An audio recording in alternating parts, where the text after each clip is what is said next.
सतनाम सत साहब। आइए आज विचार करते हैं कि पिंडदान क्यों जरूरी है और इसके पीछे का जो रहस्य है वह क्या है। पिंडदान हम क्यों करते हैं गंगा जी पर या कहीं जलाशयों पर जा कर के। तो हमारे शरीर के द्वारा जब हम इस संसार में आते हैं तो कर्म बंधन बंध जाते हैं, उनको ख़त्म करने के लिए ही तरह तरह के कार्य किए जाते हैं। लेकिन यदि समय रहते हैं अपने जीते जी इस कार्य को कर लें तो तब ज़्यादा अच्छा है। और यह जीते जी होता है पूर्ण निष्काम भाव में रह कर के ध्यान साधना के द्वारा। लेकिन समाज में प्रचलित है कि मृत्यु के बाद भी पिंडदान कर सकते हैं तो और उसके द्वारा कर्म बंधन खत्म हो जाते हैं, उस आत्मा को मुक्ति मिल जाती है। ऐसा असंभव है। तो कर्म बंधन होते हैं प्रकृति के द्वारा, यानी हमारे जो शरीर है यह प्रकृति के 5 तत्वों से मिलकर बना होता है। तो इन 5 तत्वों के ही कर्म बंधन होते हैं जो कि हमारे शरीर का संचालन करने वाली आत्मा को यहाँ पुनर्जन्म का चक्र काटना पड़ता है उन्हें ख़त्म करने के लिए कर्म बंधन को। और ये यानी प्रकृति में यह आत्माएं जो आती हैं उनका निवास स्थान मुख्यतः 3 जगह होता है। एक आकाश लोक, पृथ्वी लोक और पाताल लोक। तो जब मनुष्य मृत्यु हो जाती है मनुष्य की तो वहाँ पर 13वीं की रस्म अदा की जाती है, जिसमें पृथ्वी लोक पर निवास करने वाले विचरने वाले यानी मनुष्य, उसके जो अड़ोस पड़ोस की जो आत्माएं थी जिन्हें किसी भी तरह का बंधन वहाँ बंधा था, उनको अपनी जो उस मृत आत्मा की जो कमाई थी उसका कुछ हिस्सा दान चला जाए उनको।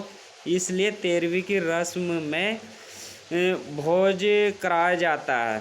और कुछ भोज्य पदार्थ जो जानवर होते हैं, पशु होते हैं, जैसे बिल्ली, कुत्ता, पक्षी होते हैं, ऊपर कौवा या चिड़िया आदि कुछ भी हो, उनके लिए भी उनका कुछ हिस्सा उस भोजन सामग्री में से निकालकर थाली में रख दिया जाता है, जिससे कि कोई कर्म बंधन उस आत्मा का हो सकता है जाने अनजाने में या पिछले कर्म जन्मों में बंधा हो किसी और वह खत्म हो जाए, तो इसलिए निकाला जाता है। अब रह जाता है जलचर यानी पाताल लोक के।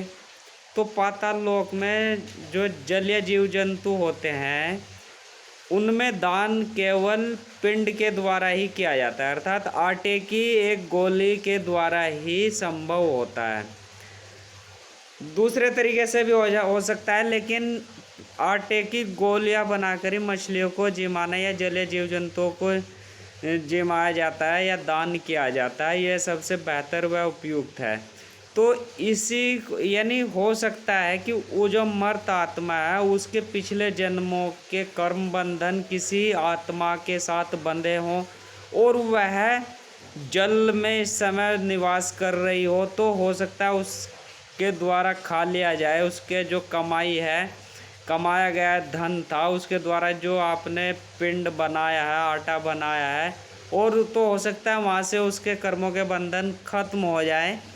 लेकिन यदि हम जीते जी इस कार्य को कर लेते हैं, यानी तीनों लोकों में निवास करने वाली आत्माओं के प्रति जो हमारे पिछले जन्मों के या इस जन्म के कर्म बंधन बंधे हैं उनको ख़त्म कर ले, अपने जीते जी जीवित रहते हुए अपनी नेक कमाई से बनाए हुए कमाए हुए भोज्य पदार्थ से उनको दान करें, तो तब ज़्यादा बेहतर व सुरक्षित है।